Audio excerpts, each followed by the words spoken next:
More than 5 million British people now live overseas. That includes around 30,000 in Turkey, and I met some of you on my recent trip from Antalya round to Izmir.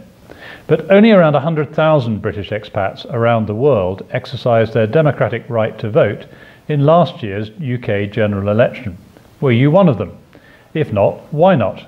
You are eligible to vote as long as you've been registered to vote in the UK within the last 15 years. And the process for registration is easy. It takes just 5 minutes online. But why bother, I hear some of you ask. Many of you have spent a lifetime working in and contributing to the UK. Some of you still have deep ties, your family, property, drawing a pension. Or maybe you think you might move back to the UK one day. What is clear is that you all have a stake in decisions that may affect your life, even though you've moved abroad.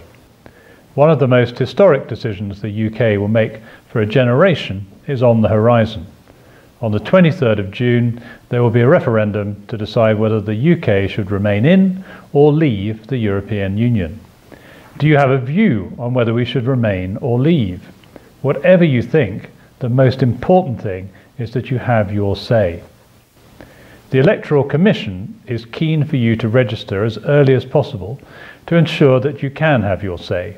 It takes just 5 minutes, as I said, at www.gov.uk/register-to-vote or Google UK Register to Vote. You need your national insurance number and passport. If you happen to be back in the UK on polling day, you can vote in person at your own polling station. Otherwise, I encourage you to consider appointing a proxy vote, where you appoint someone you trust in the UK to vote on your behalf. You can also vote by post, but be aware of the time it takes post to get to and from Turkey. The Electoral Commission is urging those overseas to register for a postal vote by the 16th of May. Ballot papers will start to be posted out the week after, from the 23rd of May. You should appoint a proxy if you don't want to chance the postal system. And please don't assume that because you voted in the election last year that you're still on the roll. You have to renew your registration every year. So whatever method you choose, don't miss the opportunity to have your say in this once-in-a-generation referendum. Ultimately, it will be the British people to decide whether we're stronger, safer and better off with our European neighbours as part of the European Union or on our own.